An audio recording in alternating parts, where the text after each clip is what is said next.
새벽에 나오신 우리 귀한 성도님들 심령에 주님의 은혜가 함께하기를 소망합니다. 오늘 본문 27장 예레미야 17장 1절로 11절 말씀으로 참된 순종이라는 제목의 말씀을 나누겠습니다.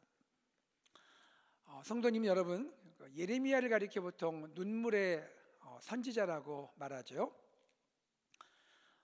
그는 눈물의 선지자가 맞습니다.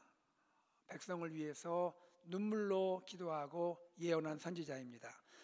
그런데 저는 예레미야를 생각할 때 눈물의 선지자라는 별명 외에도 또 한 가지 좋은 별명이 있을 것 같아요. 그것은 순종의 선지자입니다. 예레미야만큼 순종의 깊이, 순종의 고통, 그리고 순종의 역설적인 희망을 경험한 선지자도 없겠기 때문입니다. 오늘 본문 예레미야 27장은 남유다의 마지막 왕 시드기야의 통치 시대를 배경으로 합니다. 시드기야는 바벨론 제국의 침공이라는 국가적 위기에 직면해 있습니다. 국가의 최고 리더로서 어떻게 해서든 이 난국을 극복하고 싶었겠죠. 하지만 아무리 생각해도 남유다 혼자의 힘으로는 이 바벨론 제국의 위협을 감당할 수가 없습니다. 참고로 그 당시에 주로 남유다가 의지했던 애굽은 내외적인 상황으로 국력이 급격히 약화되고 있는 상황입니다. 더 이상 애굽, 이집트를 의지할 수 없는 상황입니다. 거기에 혼자의 힘으로는 바벨론 제국을 감당할 수가 없는 것이죠. 고민을 한 끝에 시드기야는 이런 생각을 하게 됩니다. 나 혼자는 안 되니 주변에 있는 국가들을 설득해서 군사적 동맹을 맺어야겠다. 실제 그는 오늘 말씀에 보면 5개 주변국의 왕들과 체결을 맺고자 한 것 같습니다. 그 나라가 에돔, 모압, 암몬, 두로, 시돈입니다.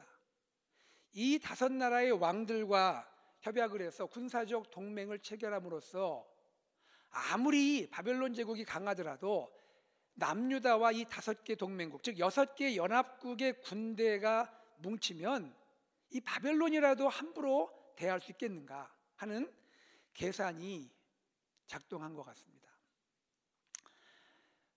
자, 이런 계산을 하고 이런 계획을 실행하려는 차에 예레미야 선지자가 등장을 하는 것이죠.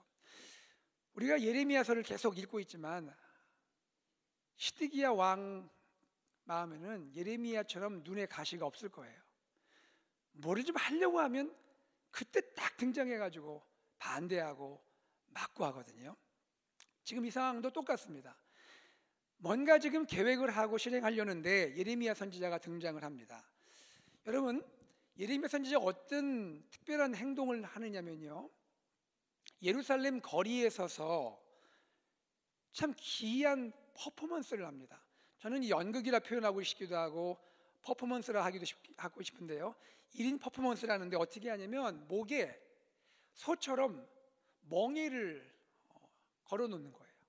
목에 소처럼 멍에를 걸고 그리고 예루살렘 거리를 활보하는 것입니다. 그뿐 아니라 지금 유다를 방문 중인 동맹국 사신들에게 자기가 맨 멍에와 같은 이 멍에들을 하나씩 보내면서 선물하면서 본국에 돌아가면 각자의 왕에게 이 멍에를 전달하라고 말씀하고 있는 거예요.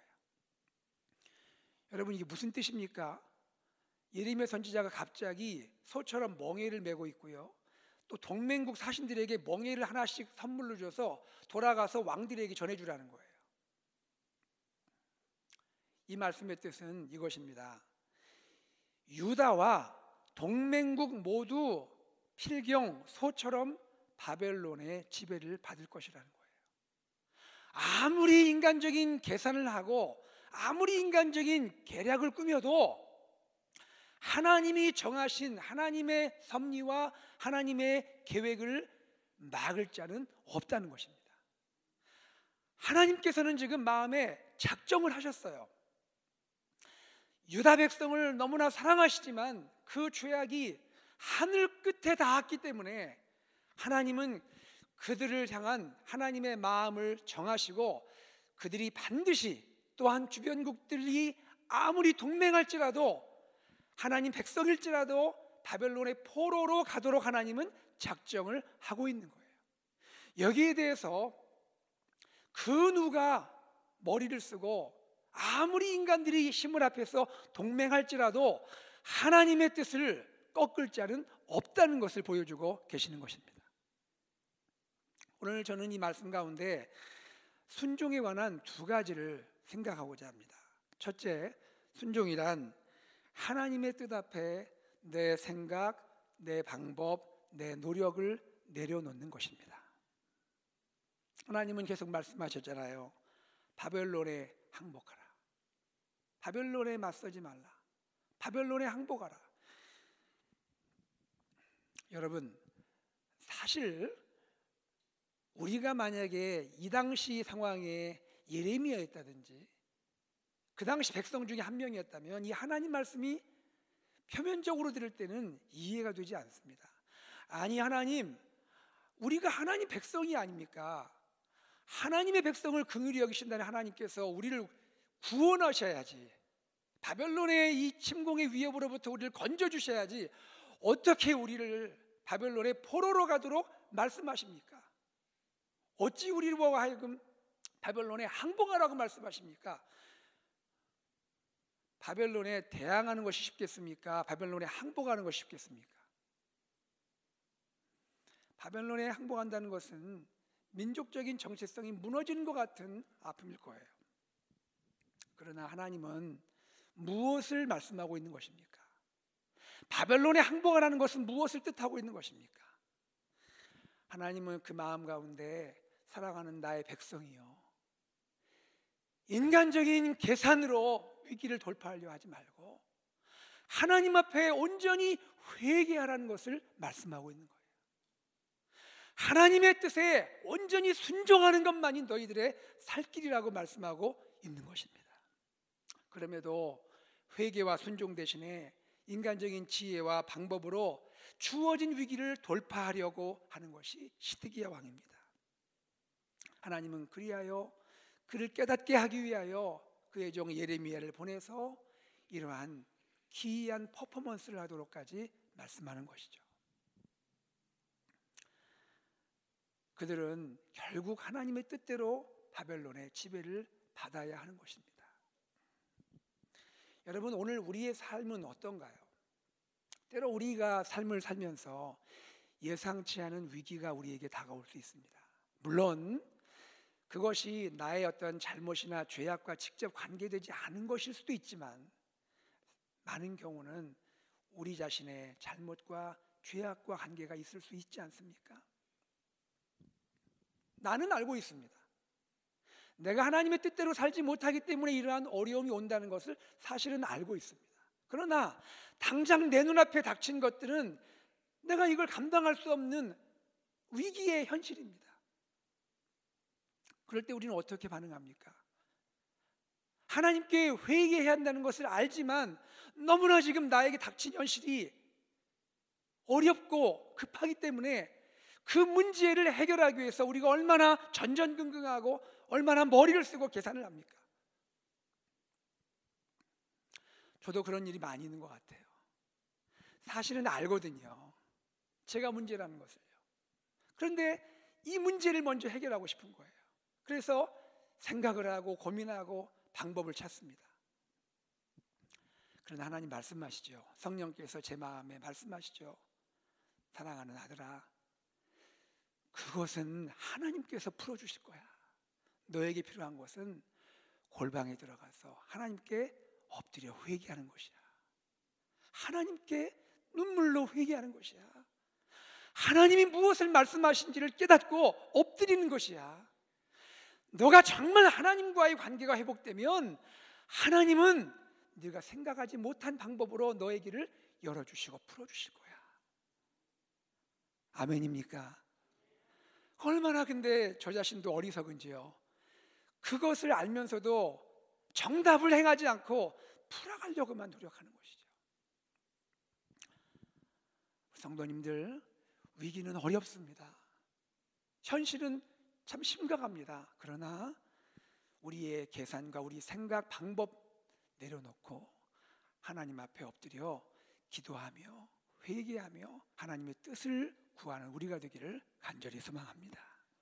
둘째, 순종은 무엇입니까? 순종은 인간의 이성을 뛰어넘은 하나님의 섭리를 믿는 것입니다. 바벨론 느부갓네살 왕, 우리가 볼 때 어찌 그가 하나님의 종이겠습니까? 그러나 주님 분명히 말씀하십니다. 그는 나의 종이라 말씀하십니다.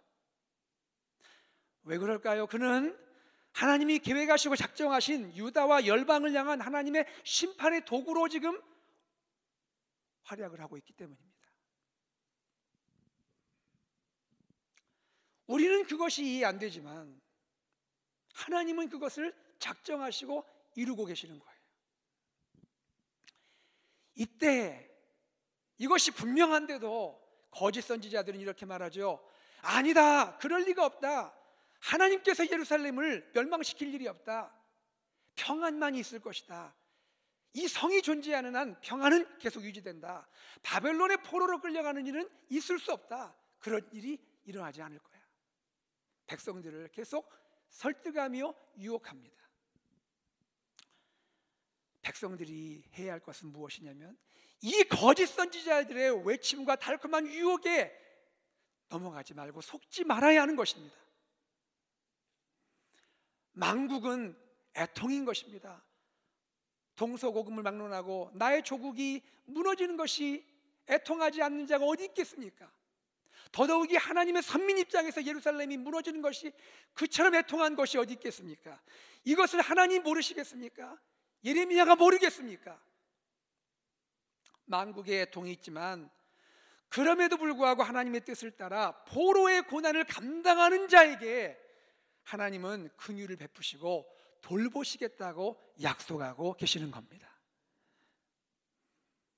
그뿐이 아닙니다. 하나님의 때가 되면 강력한 바벨론 제국일지라도 반드시 멸망할 것이고 이스라엘은 불가능해 보이는 그 상황에서도 하나님의 전능하신 손에 의해서 구원과 회복을 경험할 것이라고 말씀하고 있는 것입니다.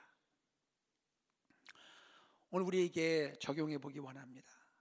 여러분, 때로 하나님이 우리에게 보여주시는 그 답과 해결책은 우리의 이성으로 이해가 안 되는 것이 많습니다. 하나님, 어떻게 그렇게 말씀하실 수가 있어요? 하나님, 이것이 어떻게 답일 수 있습니까?